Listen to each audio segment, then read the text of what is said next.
మొదటి వచనం నుండి మనం చదువుకుందాం. నేను నిజమైన ద్రాక్షవల్లిని, నా తండ్రి వ్యవసాయకుడు. మీరు గమనించండి, మొదటి వచనంలో యేసుక్రీస్తు తండ్రి అయిన దేవుడు ఉన్నారు. 26వ వచనంలో పరిశుద్ధాత్మ దేవుడు ఉన్నాడు, ఆదరణకర్త. ఈ అధ్యాయంలో తండ్రి, కుమారుడు, పరిశుద్ధాత్మ దేవుడు ముగ్గురు కూడాను ద్రాక్ష తీగలతో వాళ్ళు పనిచేస్తున్నారు. తండ్రి వాటిని వ్యవసాయం చేస్తున్నాడు. కుమారుడు ఆ వ్యవసాయంలో తీగతో సంబంధం కలిగి ఉన్నాడు.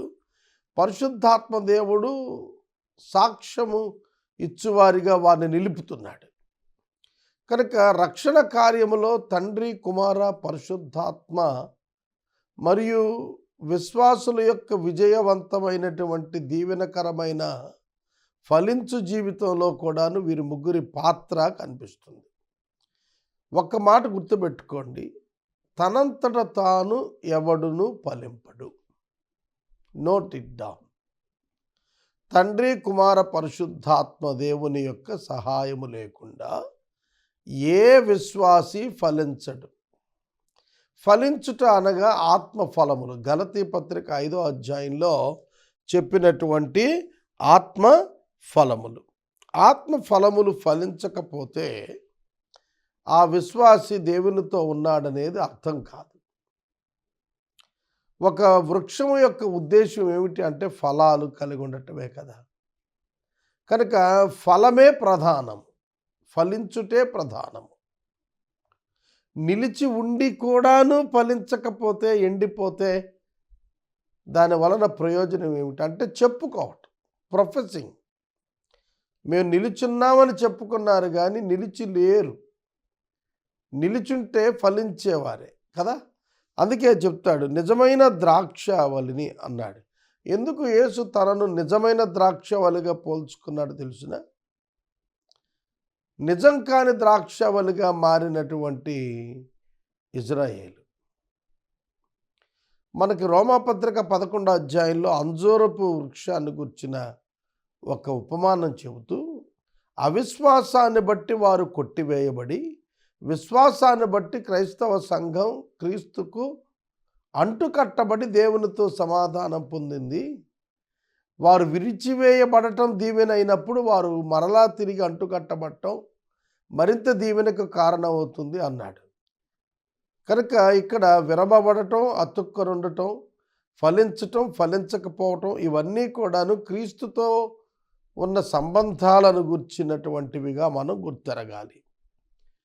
ప్రభువు మంచి ద్రాక్షావళి, ఆయన నిజమైన ద్రాక్షావళి. దేవుడు ఏర్పాటు చేసుకున్న ఫలాలు ఫలించు శక్తి కలిగిన ఏకైక ద్రాక్షావళి యేసుక్రీస్తే.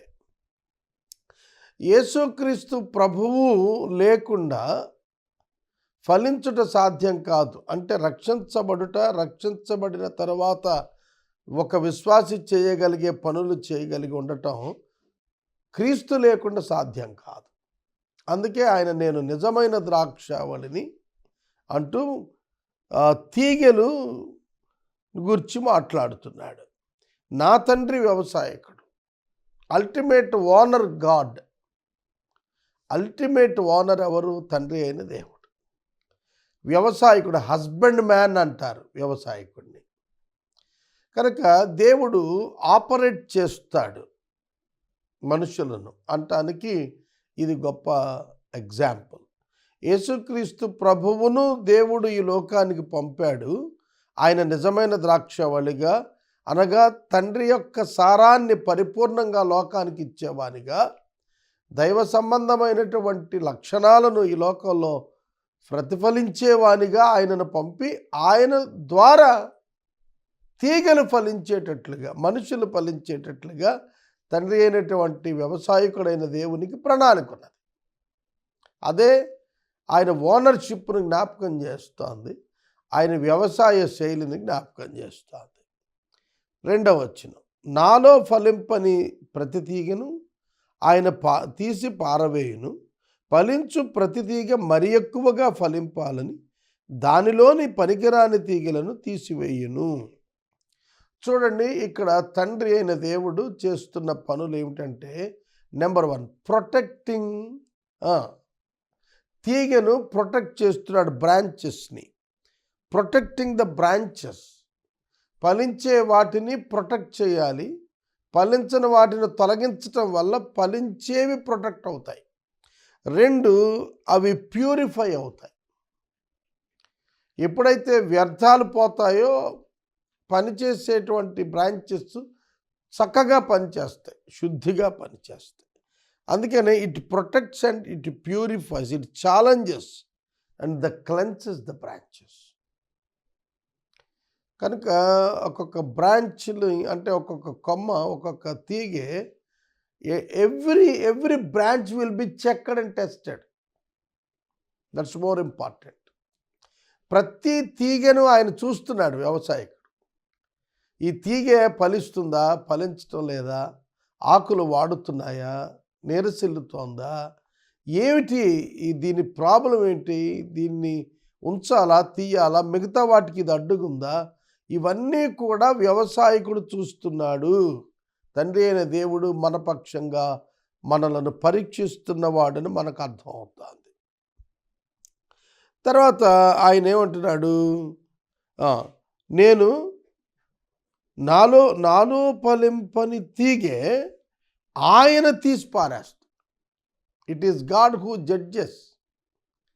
God is the best judge. ఫలింపని దాన్ని అండ్ ద ఓనర్, అథారిటీ, ఆయనకి హక్కు ఉంది. ఆయన తీసి పారేసే హక్కు ఆయనకి ఉంది. కనుక ఎవరు రక్షించబడాలి, ఎవరు రక్షించబడరు అనేది ఆయన తాను డిసైడ్ చేస్తాడు. అది ఆ బ్రాంచ్ యొక్క పరిస్థితిని బట్టి ఆయన నిర్ణయం తీసుకుంటాడు. ఆయన జడ్జిమెంట్లో ఎక్కడా కూడా లోపం ఉండదు.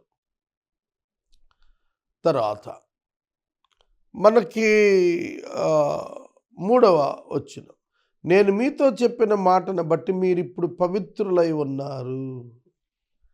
అంటే మీరిప్పుడు పవిత్రులై ఉన్నంటే క్లెన్సెస్, ఆల్రెడీ క్లెన్స్డ్ పర్సనాలిటీస్. ఆయన యందు నిలిచిన వారు, ఆయన యందు ఫలించిన వారు రక్షించబడిన వారుగా ఉన్నారు అనే అర్థాన్ని ఆయన తెలియజేస్తున్నాడు. తీగలు శాంక్టిఫికేషన్, స్పిరిచువాలిటీ. శాంక్టిఫికేషన్, అవి పరిశుద్ధపరచబడుతున్నాయి. తీగలు అనగా విశ్వాసులే. విశ్వాసులు పరిశుద్ధపరచబడటమే దేవుని యొక్క ప్రణాళిక అయి ఉన్నది.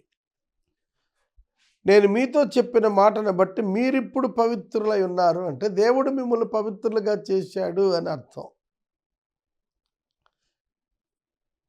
నా యందు నిలిచి ఉండండి, మీ యందు నేను నిలిచి ఉంటాను. It is the promise.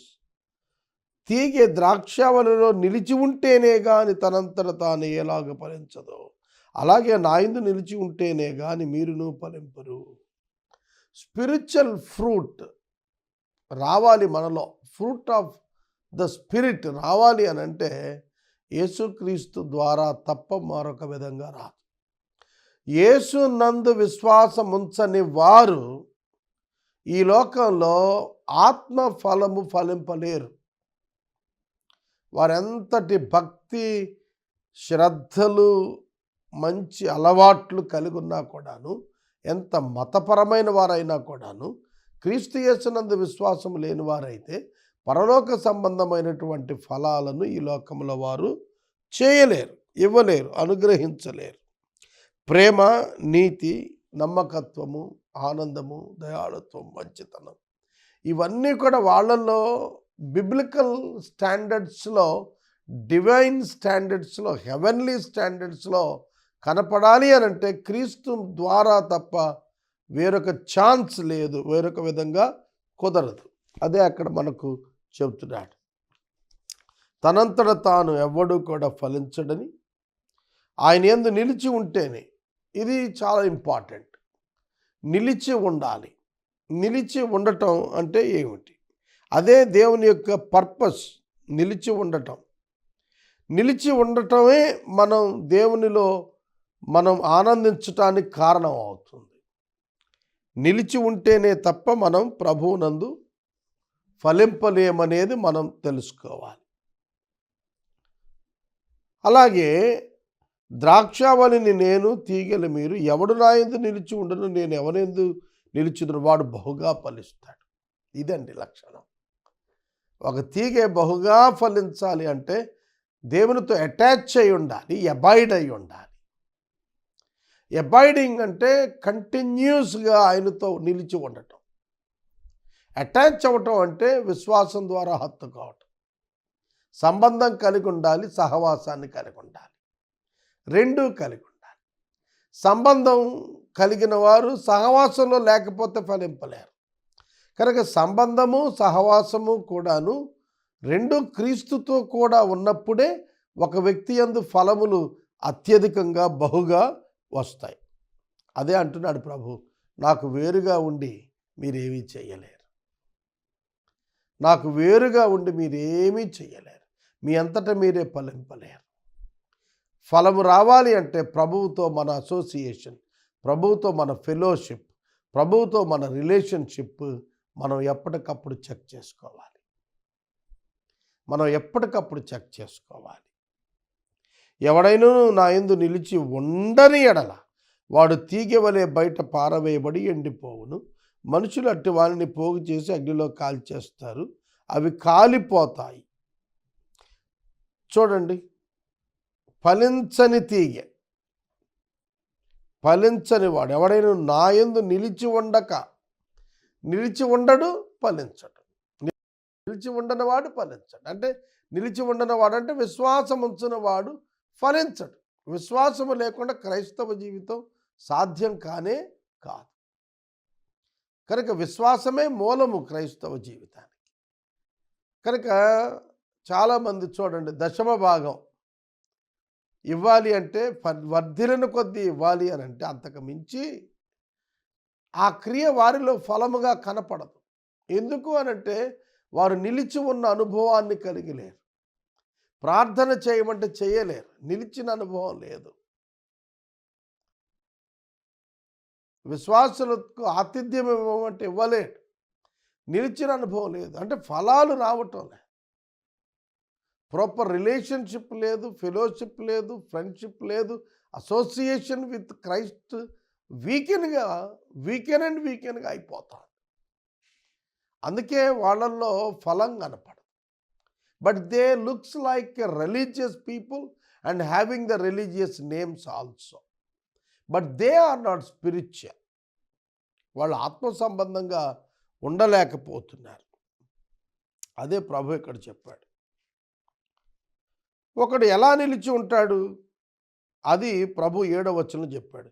నా యందు మీరు, మీ యందు నా మాటలు నిలిచి ఉంటే. దేవుని యందు నిలిచి ఉండటం అంటే ఏమిటి అర్థం? ఆయన మాట చొప్పున జరిగించటం. అప్పుడు మనం ఎఫెక్టివ్ క్రిస్టియన్గా ఉంటాం. అప్పుడు ప్రభువు మనం అడిగితే అది మనకిస్తాడు. ప్రభువునకు ఏది కావాలని ఉద్దేశం ఉన్నదో ఆ క్రియను, ఆ ఫలమును మనం ఫలించినప్పుడు అప్పుడు మనకేమిష్టమో మనం అడిగితే, అంటే according to the will of Jesus Christ and God ఏదైతే మన పక్షంగా పర్పస్గా ఉన్నదో దానిని మనం గుర్తెరిగి అడిగినప్పుడు అది మనకు అనుగ్రహించబడుతుంది. ఇది అపార్థం చేసుకోవద్దు. మీకేది కావాలో అంటే మీ ఇష్టం అని కాదు. ప్రభువు యొక్క ఉద్దేశమునకు అనుకూలంగా మీరు హత్తుకునుండి దాని కొరకు మీరు ప్రయాసపడుతుండో ఏం కావాలన్నా మీకు అనుగ్రహించబడుతుంది. 8వ వచనం, 7వ వచనంలో ప్రార్థనలకు జవాబు వాగ్దానంగా ఉన్నది. మన ప్రార్థనలు జవాబు పొందుతాయి, మన ప్రార్థనలు అనుగ్రహింపబడతాయి. అయితే మనం మన ఉద్దేశాలను పరీక్షించుకోవాలి. 8వ వచనం, మీరు బహుగా ఫలించుట వల్ల నా తండ్రి మహిమపరచబడతాడు. Purpose of fruit bearing. మనం ఫలించటం వల్ల ఎవరికి పేరు, ఎవరికి మహిమ? తండ్రికి. ఒక చెట్టు బాగా ఫలించింది అంటే అది సాయిల్కి, ఆ ఓనర్కి మంచి పేరు. నూజివీడు మామిడికాయ అంటాం మా ప్రాంతాల్లో. నూజివీడు మామిడికాయ అన్నప్పుడు నూజివీడు ఇస్ ద ప్లేస్. ఆ ఫ్రూట్ ఆ ప్లేస్కి ఘనత తెచ్చింది, దాని ఓనర్కి ఘనత తెచ్చింది. ఫలానా వారి తోటలో నీ ఫలము అంటే అదొక పేరు. It indicates the soil and it's the nature. ఆ భూమికి ఉన్న ప్రత్యేకత అన్నమాట ఆ పండులోని రుచి. అలాగే 8వ వచనంలో మీరు బహుగా ఫలించుట వలన 100 100 రెట్లు మీరు ఫలించారనుకోండి, అప్పుడు మీ దేవుడికి మహిమ, మీ ప్రభువుకు మహిమ. ఇందువలన మీరు నా శిష్యులగుదురు. తేల్చేశాడు అంత ఒక్క మాటలో. డిసైపుల్స్ అంటే ఎవరు? ఫలించువారు, ఎక్కువగా ఫలించువారు, దేవునితో సంబంధం గలవారు, దేవునితో సహవాసం గలవారు, దేవునితో స్నేహం గలవారు, దేవుని యందు హత్తుకున్నవారు, దేవుని నుండి పొందుకున్నవారు, మరియు దేవుని చిత్తమును నెరవేర్చువారై ఉండి అప్పుడు అత్యధికంగా ఆయన కొరకు ఫలించేవారు ఉన్నప్పుడు శిష్యులు అని అనబడతారు. ఏమీ లేకుండానే మేము క్రైస్తవులం అని చెప్పుకుంటున్నాను. జీవితంలో మార్పు లేకుండానే, జీవితంలో ఆధ్యాత్మికత లేకుండానే, జీవితంలో పరలోకపు విలువలను ప్రతిబింబించకుండానే మేము క్రైస్తవులం, మేము సేవకులం, మేము శిష్యులం ఆయనకని చెప్తున్నారు.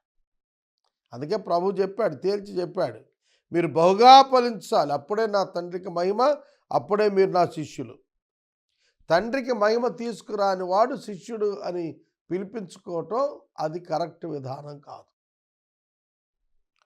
దేవునికి మహిమ వస్తుందా నీ జీవితం ద్వారా, నీ ప్రవర్తన ద్వారా, నీ క్రియల ద్వారా దేవునికి మహిమ వస్తుందా? దేవుడు మహిమ పొందుతాడా సమాజంలో? అది ఎప్పటికప్పుడు శిష్యుడైన వాడు పరీక్షించుకోవాలి. తండ్రి నన్ను ఎలాగూ ప్రేమించెనో నేనును అలాగను మిమ్మల్ని ప్రేమించి తిని నా ప్రేమ యందు నిలిచి ఉండండి. ప్రేమ యందు నిలిచి ఉండటం అంటే ఏమిటో తెలుసా? ఆజ్ఞలు గైకొనటమే. అదే 10వ వచనం. నేను నా తండ్రి ఆజ్ఞలు గైకొని ఆయన ప్రేమ యందు నిలిచి ఉన్న ప్రకారం మీరు నా ఆజ్ఞలను గైకొని ఎడల నా ప్రేమ యందు నిలిచి ఉంటారు. ప్రేమ అనే పదం ఎక్కడొచ్చినా బైబిల్లో ఆజ్ఞ కనెక్ట్ అయి ఉంటుంది. యోహాను 1వ పత్రికలో కూడాను ప్రేమించిన వాడు ఆజ్ఞలు పాటిస్తాడని చెప్పాడు. కనుక ప్రేమించటం అనేది అంతర్గతంగా కనపడనిది, కానీ బాహ్యాన్ని కనపడేది క్రియలే. కనుక దేవుని ప్రేమిస్తున్నాము అనంటే దేవుడు చెప్పిన క్రియలు చేయటం. యేసును ప్రేమిస్తున్నాము అని మనం ఎప్పుడు చెప్తాము? యేసు చెప్పిన పనులు. యేసు మనకేం చెప్పాడు? పరిశుద్ధంగా ఉండమని చెప్పాడు. శాంక్టిఫికేషన్, పవిత్రత కలిగి జీవించమని చెప్పాడు. 2, ఆత్మలను రక్షించమన్నాడు. ఆత్మలను రక్షించమన్నాడు. సువార్త ప్రకటన చేయమన్నాడు. సోల్ విన్నింగ్ చేయమన్నాడు. ఆధ్యాత్మికంగా ఉండండి అన్నాడు. లోకానికి వేరుగా ఉండండి అన్నాడు. ఇవన్నీ ఆజ్ఞలు. తండ్రిని ప్రేమించాడు యేసు. ఎట్లా? తండ్రి ఇచ్చిన ఆజ్ఞల చొప్పున ఆయన నడిచాడు, ఆయన చనిపోయాడు. అయితే మనము మన ప్రభువును ప్రేమిస్తున్నామని చెప్పేది ఎలా? మనకు ప్రభువు ఇచ్చిన క్రియలను చేయటం ద్వారా, మనకు ప్రభువు ఇచ్చిన సందేశమును క్రియారూపంగా సమాజంలో కనపరచడం ద్వారా మనము ప్రభువును ప్రేమిస్తున్నాము అని అర్థం అవుతుంది. 11వ వచనం. మీ యందు నా సంతోషము ఉండాలని, మీ సంతోషం పరిపూర్ణం కావాలని ఈ సంగతులు మీతో చెబుతున్నాను. నిజమైన సంతోషం దేవుని ప్రేమించటంలో ఉంది, దేవుని ఆజ్ఞలు పాటించటంలో ఉంది.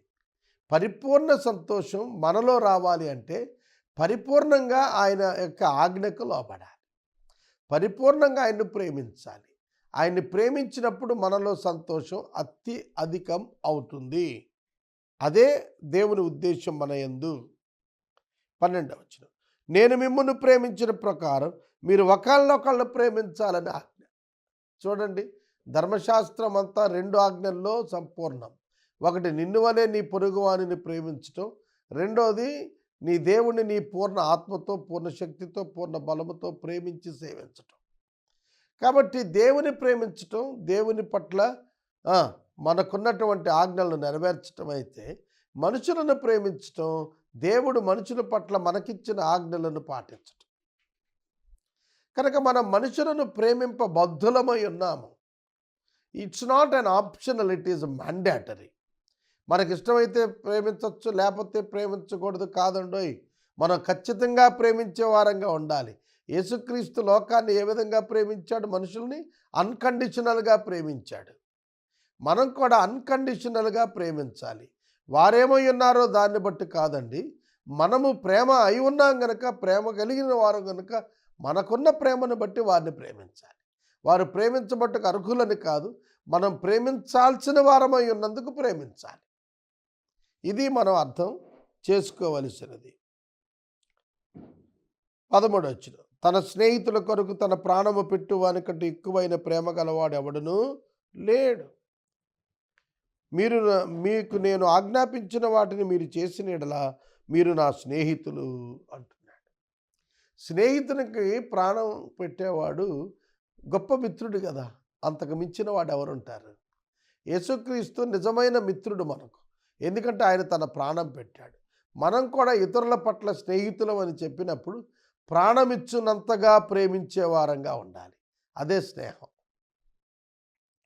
కనుక నేను మీకు ఆజ్ఞాపిస్తుంది ఏమిటంటే ప్రేమించటం. అదే నిజమైన స్నేహం.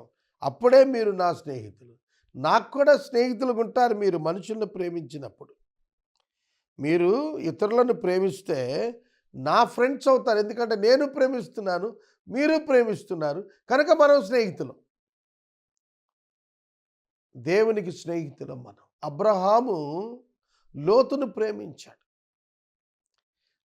ఒక పాపిని ప్రేమించాడు, నశిస్తున్న వాడిని ప్రేమించి ప్రార్థించాడు, అతని కొరకు యుద్ధం చేశాడు. కనుక అది ప్రభు లక్షణం, ప్రభు యొక్క యాటిట్యూడ్ అది. అందుకే అబ్రహాము దేవునికి స్నేహితుడయ్యాడు. శిష్యులతో అంటున్నాడు ప్రభు, మీరు నా స్నేహితులను మాట్లాడుతున్నాను అన్నాడు. అంటే ఎందుకు అంటున్నాడంటే వాళ్ళు లోకాన్ని ప్రేమిస్తున్నారు, ప్రజలను ప్రేమిస్తున్నారు. వారి కొరకు ప్రాణం పెట్టేంతగా వాళ్ళు ముందుకెళ్ళబోతున్నారు. యేసు ఎలా వెళ్ళారో శిష్యులు కూడా అలా వెళ్ళిపోతున్నారు. అందుకే వారు యేసుకు స్నేహితులయ్యారు. యేసుకు స్నేహితులు అంటే ఎవ్రీ సండే చర్చికి వచ్చేవాళ్ళని కాదు.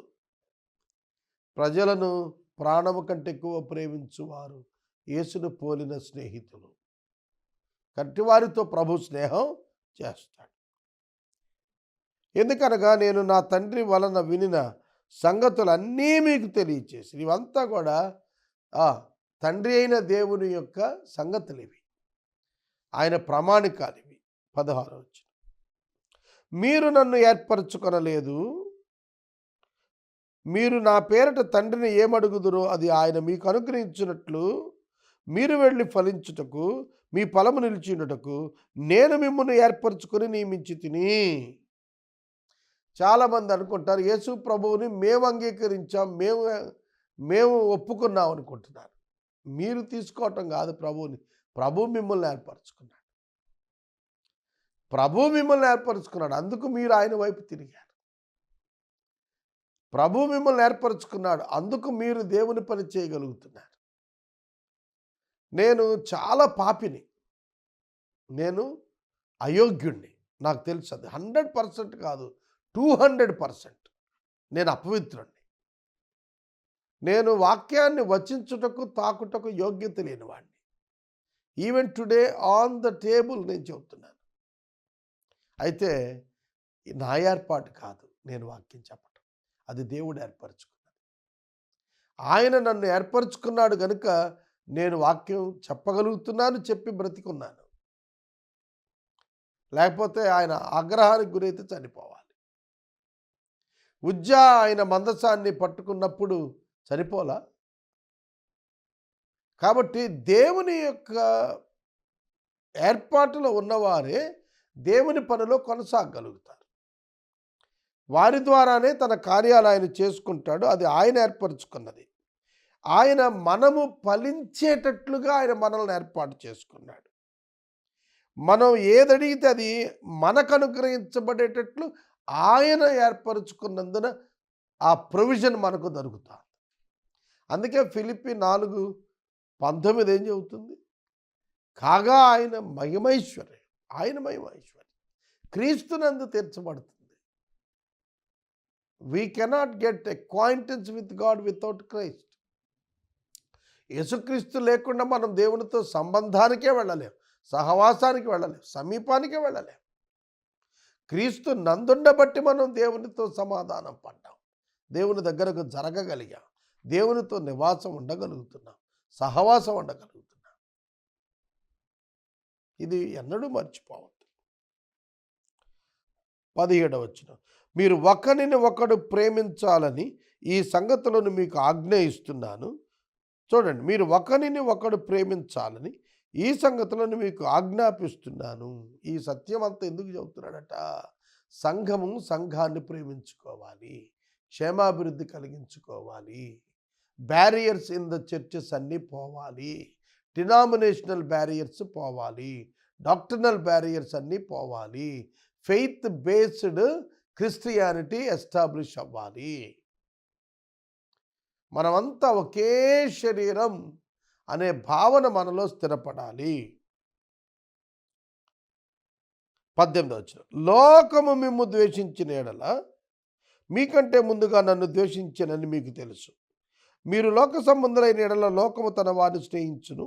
అయితే మీరు లోక సంబంధులు కారు, నేను మిమ్మల్ని లోకములో నుండి ఏర్పరచుకున్నాను, అందుచేతనే లోకం మిమ్మల్ని ద్వేషించును. That's the reason. లోకం మనలను ద్వేషించడానికి కారణం ఏంటో తెలుసా? యేసుక్రీస్తు మనల్ని ఏర్పరచుకోవటమే, మనం బిలీవర్స్గా మారటమే. అందుకే యేసుక్రీస్తు ప్రభు అత్తకు కోడలకు మధ్య అగ్నివేయ వచ్చి తిని అన్నాడు. అంటే అర్థం ఏమిటి? అత్త విశ్వాసి అయిపోతే కోడలు ద్వేషిస్తుంది, కోడలు విశ్వాసి అయితే అత్త అవిశ్వాసి అయిన అత్త ద్వేషిస్తుంది. ఎందుకంటే వారు దేవుని ద్వేషిస్తున్నారు, యేసును ద్వేషిస్తున్నారు, అందుకు మనల్ని ద్వేషిస్తారు. యేసును ప్రేమించిన వాడెవడు యేసును అంగీకరించినందుకు మనల్ని ద్వేషించడు. నేను ఒక వీడియో చూశాను ఇవాళ. ఆ వీడియోలో ఎవరో సువార్త ప్రకటిస్తుంటే ఒక ఆయన వారిని దబాయించేస్తున్నాడు. ఎవరిచ్చారు మీకు ఈ అధికారం? ఎందుకు వచ్చారు మీరు రోడ్డు మీదకి సువార్త ప్రకటించడానికి? మీ అందరికీ కూడా నేను వేరే సర్టిఫికెట్లు ఇచ్చేస్తాను అని బెదిరిచ్చేస్తున్నాడు. ఎంఆర్ఓ అని పిలిచేస్తాను, కలెక్టర్ అనుమతి ఉందా, 24 పర్మిషన్స్ కావాలని బెదిరిస్తున్నాడు. అంటూ అన్నాడు, మాకు ఇంకో 2 దేవుళ్ళు యాడ్ అవుతారు అంతే అన్నాడు. ఇఫ్ ఇట్ ఈజ్ ట్రూ, ఆయన దాన్ని అంత సహనంగా తీసుకోగలుగుంటే వాళ్ళు బెదిరించడం, మీకేం అధికారం ఉందని అడగడం. అర్థమైందా? ఆయన ఆ 2 దేవుళ్ళని యాడ్ చేసుకునే మైండ్ సెట్ ఉన్నవాడైతే అసలు నేను ఎందుకు క్వశ్చన్ చేస్తాడు? చేయడు. కాబట్టి లోకము యేసును ద్వేషించిన తర్వాతే నిన్ను నన్ను ద్వేషిస్తుంది, గుర్తుపెట్టుకో. యేసును ప్రేమించిన వాడెవ్వడూ కూడా యేసును విశ్వసించిన వాడిని ద్వేషించడం. అందుకే అన్నాడు, సంఘమా మిమ్మల్ని మీరు ప్రేమించుకోండి, మీరు ఒకరినొకరు ప్రేమించుకోండి అన్నాడు. అందుకే ఒకరినొకరు ప్రేమించండి, క్షేమాభివృద్ధి కలుగు చేసుకోండి అన్నాడు. లోకము క్షేమాభివృద్ధి కలుగు చేయదండి. లోకం తృణీకరిస్తుంది, లోకము విసర్జిస్తుంది, లోకము మనలను తిరస్కరిస్తుంది, మనతో స్నేహం చేయటానికి ఇష్టపడదు. మనం లోకంతో స్నేహం చేయటానికి మనం ఇష్టపడినా లోకం మనతో స్నేహం చేయటానికి అది ఇష్టపడదు. ఎందుకంటే దాని పారామీటర్స్ వేరు. మనము దైవిక క్రమశిక్షణలో ఉంటాము, లోకము లోకాశలతో నిండి ఉంటుంది. అవి మన యందు లేకపోవటం విస్మయంగా ఉంటుంది వారికి, అందుకు మనం వెర్రివారంగా కనపడతాం వారికి. లోకము తన వారిని స్నేహిస్తుంది. లోకం ఒక విశ్వాసిని స్నేహిస్తోంది అంటే ఆ విశ్వాసలో ఎక్కడో లోకం ఉందని అర్థం, అతడు లోక సంబంధి అని అర్థం. ఒక విశ్వాసితో లోకం కలవలేకపోతోంది అంటే అతడు దేవుని సంబంధిగా ఉన్నాడని అర్థం. నేను మిమ్మల్ని లోకములో నుండి ఏర్పరచుకున్నానే, ఆ కారణం చేత లోకం ద్వేషిస్తుంది. ఎందుకు క్రైస్తవులను లోకం ద్వేషిస్తుందో తెలిసినా మేమే పరలోకానికి వెళ్తాం, మిగతా వాళ్ళు నరకానికి వెళ్తారని చెప్పేవాళ్ళు వీళ్ళు. అందుకు వీళ్ళంటే కోపం. మేము వెళ్ళమా పరలోకానికి? మేము వెళ్ళమా పరలోకానికి? మేము దేవునిలో ఐక్యం కామా? మేము దేవుని దగ్గరికి పోమా? మీరొక్కళ్ళే వెళ్తారా? యేసొక్కడే తీసుకెళ్తాడా? మిగతా వారు తీసుకెళ్ళరా? Yes, that is the major cause, main objection of the world. They deny Christ and his salvation. ఆయన ఇచ్చే రక్షణ తృణీకరిస్తారు. లోకము అందుచేత మిమ్మల్ని ద్వేషిస్తుంది. 20 దాసుడు తన యజమానుని కంటే గొప్పవాడు కాడని నేను మీతో చెప్పిన మాట జ్ఞాపకం చేసుకోండి. లోకులు నన్ను హింసించిన మిమ్మల్ని కూడా హింసిస్తారు. నా మాట గైకొనిన ఎడల మీ మాట కూడా గైకొందురు. నా మాట గైకొన్న వాడే మీ మాట గైకొంటాడు. నన్ను ద్వేషించిన వాడే మిమ్మల్ని ద్వేషిస్తాడు. గుర్తుపెట్టుకోండి. యజమానునే ద్వేషించినవాడు సేవకుని ద్వేషించడా? గొప్పవాడు అనుకోకండి సేవకుడు. యజమానునే తృణీకరించిన వాడు యజమానుని సేవకుని కూడా తృణీకరిస్తాడు. ఇది గుర్తుపెట్టుకోండి. మిమ్మల్ని లోకం ఆదరించదు, మీతో లోకం స్నేహం చెయ్యదు, మిమ్మల్ని లోకం యాక్సెప్ట్ చేయదు. తేల్చి పారేశాడు. అందుకే మనం ఆయనతో అంటుకట్టుబడి ఉండాలి. 21 అయితే వారు నన్ను పంపిన వారిని ఎరుగరు గనుక నా నామము నిమిత్తం వీటన్నిటిని మీకు చేస్తారు. దీనంతటికీ కారణం ఏంటంటే దేవుడు అంటే వాళ్ళకి తెలియదు. దేవుని ప్రణాళిక ఏమిటో తెలియదు. దేవుడు యేసుని ఎందుకు ఏర్పరిచాడో తెలియదు. యేసుక్రీస్తునందు మాత్రమే రక్షణ ప్రణాళిక ఎట్లా రచించాడో లోకానికి తెలియదు. అందుకే వారు యేసును తృణీకరిస్తున్నారు. యూదులకే అర్థం కాలేదు. దేవునితో సమీపంగా ఉన్నామని భావించుకున్న యూదులకే దేవుని రక్షణ ప్రణాళిక, దేవుని గుణలక్షణాలు, దేవుని యొక్క విధి విధానాలు అర్థం కాలేదు. అది అర్థమయ్యే అంతటి వరకు వారు దేవునికి దూరంగానే ఉంటారు, క్రీస్తుకు దూరంగానే ఉంటారు. క్రీస్తుకు దూరంగా ఉన్నవారు దేవునికి దూరంగా ఉన్నవారే. 22 నేను వచ్చి వారికి బోధింపకుండిన ఎడల వారికి పాపము లేకపోవును. ఇప్పుడైతే వారి పాపమునకు మిష లేదు. No exemption. వారికి నేనే వచ్చి బోధించాను. నేను కనపడ్డాను వారి మధ్యన నేను నా క్రియలు చేశాను. దేవుడు తప్ప ఎవరు చేయని క్రియలు వారి మధ్య నేను కనపరిచాను. దేవుని క్రియలు కనపరిచాను. దేవుని మాటలు వినిపించాను. దేవుని యొక్క సువార్తను నేను చెప్పాను. ఇప్పుడు వాళ్ళు మాకు పాపం లేదని చెప్పుకోలేరు. ఎందుకంటే నేనే స్వయంగా వాళ్ళకు పరిచర్య చేశాను. అది ప్రభు చెప్పుకుంటున్నాడు. ఇశ్రాయేలీయులు కారు ద్రాక్షలు ఫలిస్తున్నారు. ఇశ్రాయేలీయులు శరీరరీతిగా బ్రతుకుతున్నారు. ఇశ్రాయేలీయులు అవిశ్వాసంతో నిండి ఉన్నారు. ఇశ్రాయేలీయులు అపవిత్రతతో నిండి ఉన్నారు. ఇశ్రాయేలీయులు కాముకత్వంతో నిండి ఉన్నారు. ఇశ్రాయేలీయులు దూరంగా ఉన్నారు. కానీ మేము దేవుని సంబంధంలో మన నోటితో ఒప్పుకుంటూ మాట్లాడుతున్నారు. వారి హృదయాలు కొమ్మి ఉన్నవి, అవి నాకు దూరంగా ఉన్నాయి. పెదవులతోనే పలుకుతున్నారు కానీ హృదయాలు సమీపంగా లేవు. అది ప్రభు వారి పట్ల చెబుతున్న మాట. కనుక వారిలో పాపములోనే నిలిచి ఉన్నారు అనేది చెప్పాడు. నన్ను ద్వేషించువాడు నా తండ్రిని కూడా ద్వేషిస్తున్నాడు. చూడండి, విశ్వాసిని ద్వేషించడం, యేసు ప్రభువుని ద్వేషించడం, యేసు ప్రభువుని పంపిన దేవుణ్ణి ద్వేషించడం, దేవుణ్ణి ద్వేషించడం, యేసును ద్వేషించడం, విశ్వాసిని ద్వేషించడం ఏమిటి కారణం అంటే పాపాన్ని ప్రేమించడం. తమను తాము ప్రేమించుకున్న వారు దేవుని ప్రేమించలేరు. వాళ్ళు దేవుని తప్పక ద్వేషిస్తారు, దూషిస్తారు. బైబిల్ అంతా ఎవిడెన్స్ చేశారు. ఎవడను చేయని క్రియలు నేను వారి మధ్య చేయకుండా నీడల వారికి పాపము లేకపోవును. ఇప్పుడైతే వారు నన్నును నా తండ్రిని చూచి ద్వేషించారు. అమ్మ బాబాయ్, నన్నును నా తండ్రిని చూచి ద్వేషించారు. తండ్రి యేసుక్రీస్తు నందున్నారు. యేసుక్రీస్తు ప్రభువు మనుషులకు ప్రత్యక్షమయ్యారు. ఆయన శరీరంలో తండ్రి అయిన దేవుడు నివాసం ఉండి ఆ క్రియలన్నీ చేశారు. యేసుక్రీస్తు ప్రభువు యొక్క భౌతిక దేహం వారి మధ్యన పాపరహితంగా నిలిచి మరి కనపడింది. అయితే వాళ్ళు ఆయన్ని ద్వేషించారు. ఆయన లోని తండ్రిని కూడా ద్వేషించారు. వాళ్ళు చూచినా కూడా ద్వేషించారు. నేను చెప్తాను కొన్ని ఎగ్జాంపుల్స్, మీరు చూడండి. కొండ మీద ప్రసంగం అయిపోయింది, కిందకు దిగి వస్తున్నాడు, కుష్ఠరోగగ్రస్తుడు వచ్చాడు. కరుణామణి సినిమాలో పారిపోయారు ప్రజలు, యూదులు పారిపోయారని చెప్పడానికి డైరెక్టర్ ప్రయత్నం చేశాడు.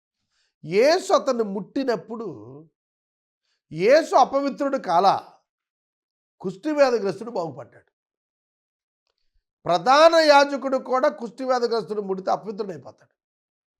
అంటే ప్రధాన యాజకుడి కంటే గొప్పవాడు యేసు.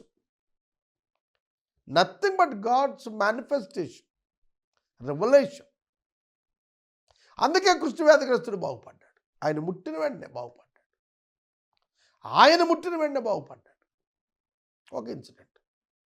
రెండోది, లాజరు చనిపోయినప్పుడు చనిపోయిన లాజరు పిలిస్తే లాజరు కనపడింది. మృతుల మనిషి కుమారుని స్వరం వినుగడియ వచ్చుతున్నది, వచ్చియే ఉన్నది. చచ్చిపోయినవాడు ఎవరి స్వరం వినగలడు? దేవుని స్వరం వినగలడు. మానవ స్వరాలు వినపడవు. చనిపోయాడు అంటేనే ఇక అతనికి ఈ లోకంతో సంబంధం డిస్కనెక్ట్ అవుతుంది. మరి ఎట్లా విన్నాడు? ఆలోచించండి. అంతెందుకండి, మల్కు చెవి పేతురు గారు తెగ నరికాడు. యేసు దానిని వారి ఎదుట పట్టుకోటకు వచ్చిన వాళ్ళ ముందే స్వస్థపరిచాడు. హౌ బ్లైండ్ దేవర్! అని ఎవరు చేయగలుగుతారండి? కట్ అయిపోయిన చెవిని మళ్ళా తిరిగి బ్లీడ్ అవుతున్న చెవిని అతికి బ్లీడ్ని స్టాప్ చేసి ఆ చెవిని యాజ్ ఇట్ ఈజ్గా ఉంచి ఏమీ జరగనట్టుగా చేసేయటం ఎవరి వల్ల అవుద్ది? ఏ డాక్టర్ అయినా చేయగలుగుతాడు? అది సూచన చేస్తాడు, పోయిన బ్లడ్కి ఏం చేయలేడు. అసలు ఆ గాయమే అయినట్టే లేకుండా బాగు చేశాడే కళ్ళ ముందు, అయినా వాళ్ళు నమ్మలేదండి. నీళ్ళని ద్రాక్షారసంగా చేసి చూపించాడు, వాళ్ళ కళ్ళ ఎదుట జరిగింది. పుట్టుకున్నవాడు చూపు పొంది వెళ్ళిపోతున్నాడు. పక్షవాయు కలిగిన వాడు ఆయన స్వరానికి లేచి పరిపెత్తుకుని వెళ్ళిపోతున్నాడు. మూగవాడు మాట్లాడుతున్నాడు ఆయన 4 స్వరాలను చేసినప్పుడు. చెవిటివాడు వింటున్నాడు, ఎఫత్తా అంటే చెవి తెరవబడింది, వింటున్నాడు. ఇన్ని చేస్తే వాళ్ళ మధ్యన ఎన్ని చేశాడో యోహాను రాశాడు. భూలోకం చాలదంట యేసుప్రభు చేసిన కార్యాలు.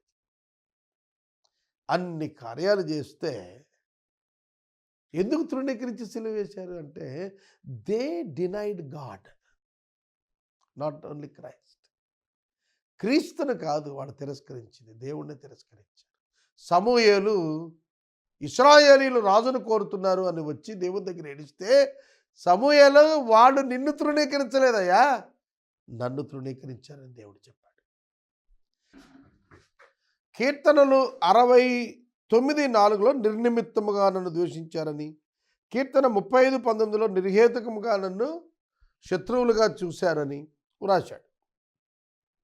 ఇది నెరవేరింది. యేసుక్రీస్తు ప్రభువుని ద్వేషించడానికి కారణం ఏంటి? వాళ్ళు ఏం చెప్పుకున్నారంటే, యేసుక్రీస్తుని ద్వేషించి నువ్వు దేవుడు అని చెప్పుకున్నావు అందుకు ద్వేషించావు అని అంటున్నారు. ఆయన దేవుడే కదా, ఆయన దేవుడే కదా. మరి ఆయన ద్వేషించడం ఏంటి? ఆలోచించండి. ఇక 26-27 వచనాల్లో పరిశుద్ధాత్మ వలన మనము సాక్షులంగా ఉంటామనేది చూస్తాం. తండ్రి యొద్ద నుండి మీ కొరకు నేను పంపబోవు ఆదరణకర్త, మీ యొద్దకు మీ కొరకు నేను పంపబోవు ఆదరణకర్త తండ్రి యొద్ద నుండి బయలుదేరు సత్యస్వరూపైన ఆత్మ వచ్చినప్పుడు ఆయన నన్ను గూర్చి సాక్ష్యం ఇస్తాడు. మీరు నాతో మొదటి నుంచి ఉన్నారు కనుక మీరు కూడా సాక్ష్యం ఇస్తారు. Unitedly Holy Spirit and the disciples will give the testimony. మనం సాక్ష్యం ఇచ్చేవారముగా పరిశుద్ధాత్ముని చేత మనం సంధించబడతాము, ఏర్పరచబడతాము. ఎస్, మన సాక్ష్యం సత్యము, ఎందుకంటే పరిశుద్ధాత్మ దేవుడు మన యందుండి సాక్ష్యం ఇస్తున్నాడు. కనుక పరిశుద్ధాత్మ దేవుడు ఆదరణకర్త, ఆయన మన కొరకు పంపబడబోతున్నాడని ఆయన అపోస్తలుల 2వ అధ్యాయంలో వారు పొందే అనుభవాన్ని ముందస్తుగానే తెలియజేశాడు. యేసు తనకు సంభవించబోయేవి చెప్పారు, సంఘానికి సంభవించబోయేవి చెప్పారు, ఆయన 2వ రాకడ గురించి చెప్పారు. లోకంలో ఏమిటైతే దేవుని ప్రణాళిక ఉన్నదో దాన్ని అంతా వివరించే వెళ్ళారు మొదటి రాకడలో. కాబట్టి ఆయన యందు మనం నిలిచి ఉండాలి, ఆయన యందు మనం ఫలించాలి, ఆయన హత్తుకోవాలి, ఆయన్ని ఫలించాలి, ఎక్కువగా ఫలించాలి. అందుకొరకే ఏర్పరచబడ్డాం. అదే దేవునికి మహిమ కలగటానికి కారణమవుతుంది. దేవుని ఆజ్ఞలు పాటించి ఆయన బిడ్డలుగా మనం జీవించాలి. మరింతగా ఫలించినట్లు దేవుడు మనల్ని ఏర్పాటు చేసుకున్నాడు. ఎంతగా ఫలిస్తాం అంతగా శిష్యులం అనే పేరు దేవుడు మనకు ఈ లోకంలో అనుగ్రహిస్తాడు. కనుక 15వ అధ్యాయాన్ని ఇక్కడ నేను ముగిస్తున్నాను. ఒక్కటి గుర్తుపెట్టుకోండి, తండ్రి వ్యవసాయకుడు, he is the owner. Jesus Christ నిజమైన ద్రాక్షావళి, ఆయన సోర్స్. మనకి ఆయన ద్వారానే మనం దేవునితో నిలిచి ఉంటాం, దేవుని చేరగలుగుతాం. యేసు ద్వారా తప్ప వేరొక మార్గము దేవుని యొద్దకు లేనే లేదు. 15వ అధ్యాయ ధ్యానము ముగించాం.